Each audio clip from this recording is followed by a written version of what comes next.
ஓம் ஸ்ரீ குருப்பியோ நமக. நன்றாக குருவாழ்க, குருவே துணை. பரபிரம்ம ருத்ர காயத்ரி ஞானஸ்தலத்தின் நண்பர்களுக்கு வணக்கங்களும் வாழ்த்துக்களும். சிம்ம லக்னத்திற்கு ஜூலை மாதத்திற்கான பலன்களை இந்த பதிவில் பார்க்க இருக்கோம். ஜூலை மாதத்தில் சூரியன் பகுதி நாள் மிதுனத்திலையும் பகுதி நாள் கடகத்திலையும் இருப்பார். அதுபோக மற்ற கிரகங்கள் செல்லக்கூடிய நட்சத்திரங்கள் ரீதியாக நம்ம பார்க்க போகிறோம். இப்போ நமக்கு 2ஆம் இடத்துல கேதுவும் 8ஆம் இடத்துல ராகுவும் இருக்காங்க. 7ஆம் இடத்துல சனி இருக்காங்க. குரு 10ஆம் இடத்துல இருக்காங்க. செவ்வாய் ஜூலை 12 வரைக்கும் மேஷ ராசியில் இருப்பார். அதுக்கப்புறம் 26 வரைக்கும் ரிஷபராசியில் இருப்பார். அதுக்கப்புறம் மிதுன ராசிக்கு வருவார். புதன் கிரகம் ஜூலை 20 வரைக்கும் நமக்கு கடகராசியில் இருப்பார். அதுக்கப்புறம் சிம்ம ராசி இருப்பார். அந்த கடகராசியில் ஜூலை 20 வரைக்கும் இருக்கும்போது ஆரம்பத்தில் மிதுனத்திலிருந்து வருவார். சுக்கிரனும் கடகராசியில் இருக்கார். இப்போ நமக்கு 3 பிரிவாக பிரிச்சுக்கலாம். 5ஆம் தேதி வரைக்கும் ஒரு பிரிவு, 6ஆம் தேதியிலிருந்து 19ஆம் தேதி வரைக்கும் ஒரு பிரிவு, 19ஆம் தேதியிலிருந்து 31ஆம் தேதி வரைக்கும் ஒரு பிரிவு.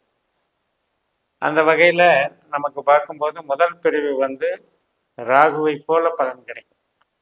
இப்போ ராகு நமக்கு 8ல் இருக்கார் இல்லையா, அதனால் கொஞ்சம் நம்மளுடைய எதிர்பார்ப்புகள், பழக்க வழக்கங்கள், நம்முடைய உறவுகள் மற்றும் நாம் எதில் எல்லாம் நம்ம லாபம் ஈட்டணும்னு நினைக்கிறோமோ அந்த முயற்சிகள் அனைத்திலையும் எச்சரிக்கை உணர்வு வேண்டும்.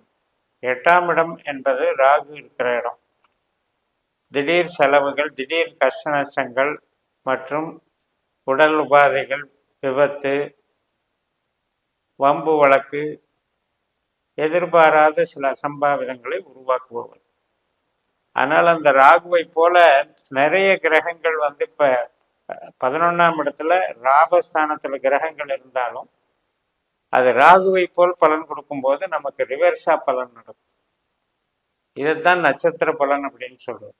அதனால இந்த 5ஆம் தேதி வரைக்கும் அதை பார்த்துக்கணும். அதுக்கப்புறம் குருவனுடைய செயல்பாடு தொடங்குகிறது. குருவனுடைய ஆதிக்கத்தில் சிறப்பாக இருக்கும். தொழில் பலம், அந்தஸ்து, கௌரவம், மரியாதை இதெல்லாம் சிறப்பாக இருக்கும்.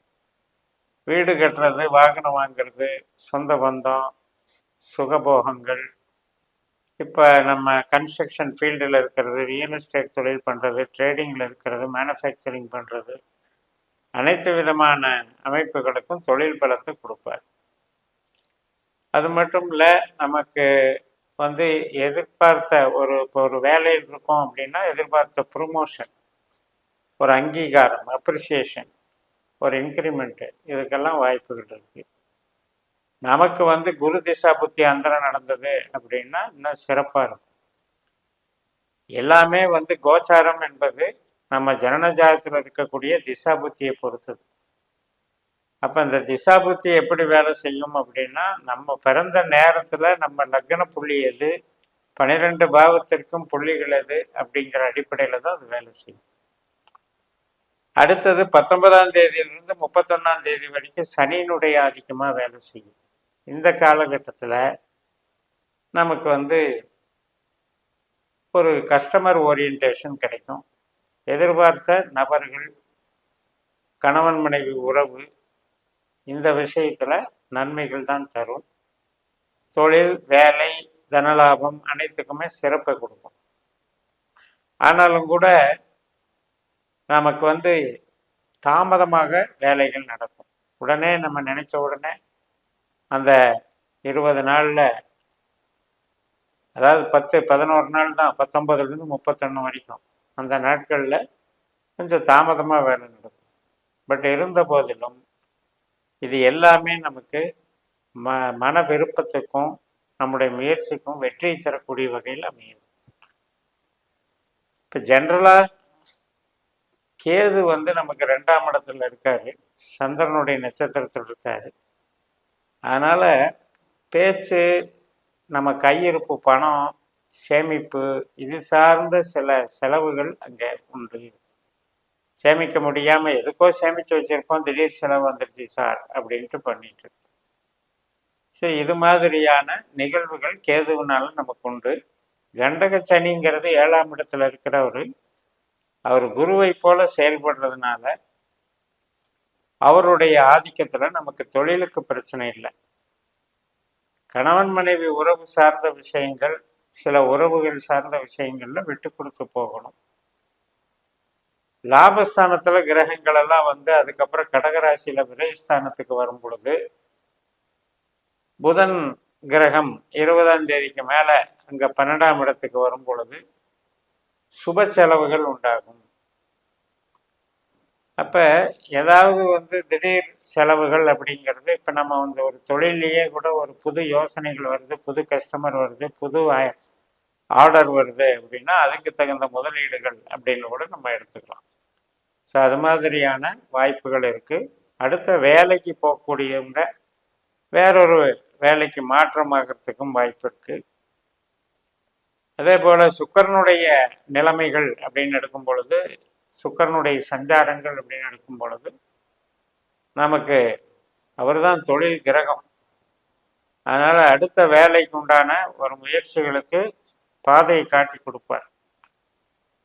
அந்த வகையில் வளர்ச்சிகள் இருக்கும். மற்றும் நமக்கு ஏற்கனவே இருக்கிற இடத்துல ஒரு சின்ன ஆல்டர்னேட்டிவ், சின்ன சேஞ்சஸ் இந்த மாதிரி நமக்கு ஏற்படலாம். ஆக மொத்தம் 12ஆம் இடம், 4ஆம் இடம், 8ஆம் இடம் இதுல கிரகங்கள் அவ்வளவு நல்லதல்லங்கிறது பொது கருத்து. அதுல நட்சத்திர ரீதியாக நமக்கு பாசிட்டிவ் நெகட்டிவ் பார்த்து தான் அது உண்மையிலேயே மைனஸாங்கிறத பார்க்கணும். இப்ப 8ஆம் வீட்டுல ராகு இருக்காரு அப்படின்னா அந்த 1.5 வருஷ காலமும் 18 மாசமும் நம்மளை படுத்திக்கிட்டே இருக்க மாட்டார். நமக்கு ராகு திசா புத்தி அந்தரங்கள் வருதாங்கிறத நம்ம பார்க்கணும். அதே நேரத்துல இப்ப ராகு 5ஆம் தேதி, ஜூலை 5ஆம் தேதி உத்திரட்டாதி நட்சத்திரத்துக்கு மாற போறார். ரேவதி புதன் நட்சத்திரத்திலிருந்து சனி நட்சத்திரத்துக்கு மாற போறார். அதனால இப்ப சனியினுடைய ஆதிக்கத்தை அவர் பெறுகிறார். அப்ப சனி நமக்கு 7ஆம் வீட்டுல இருக்கிறதுனால நமக்கு அந்த கெடுபலன்கள் குறையுது. 8ஆம் வீட்டுல ராகு இருக்கிறதுனால பயப்படுறதுக்கோ அல்லது திடீர் ஆபத்துகள், திடீர் செலவுகள், கஷ்ட நஷ்டங்கள் ஏற்படுங்கிற பயம் இல்லாம இந்த சனி நம்மளுக்கு காப்பாத்துறார். அப்ப இந்த சாரம், நட்சத்திர சாரத்தின்படி கிரகம் நமக்கு பலன்களை தருகிறது. அப்படிங்கும்போது இந்த ராகுவை பொறுத்த வரைக்கும் ஜூலை 5க்கு மேல நமக்கு சாதகமாக இருக்கிறது. அதே மாதிரிதான் 12ல கிரகங்கள் வரும்போதும் புதன் வந்தாலும் சரி, சுக்கிரன் வந்தாலும் அங்க இருக்கிற நட்சத்திரங்கள் படிதான் வேலை செய்யும். புனர்பூசத்துல முதல்ல வருவார் 4ஆம் பாதத்துல, அதுக்கப்புறம் பூசத்துக்கு 4 பாதம் அதுக்கப்புறம் ஆயில்ய பாதத்துல வருவாங்க. அப்ப இது மாதிரி அந்த நட்சத்திரங்களை கடக்கிறத வச்சுதான் நமக்கு பலன்கள் மாறும் என்று கூறி நிறைவு செய்கிறேன். இந்த சேனலை சப்ஸ்கிரைப் பண்ணி ஷேர் பண்ணுங்க. உங்க தனிப்பட்ட ஜாதக பலாபலன்களை என்னுடைய வாட்ஸ்அப் நம்பர்ல தொடர்பு கொண்டு பலன் பெறுங்கள். உங்களிடமிருந்து விடைபெறுகிறேன். உங்கள் JMS. நன்றி, வணக்கம்.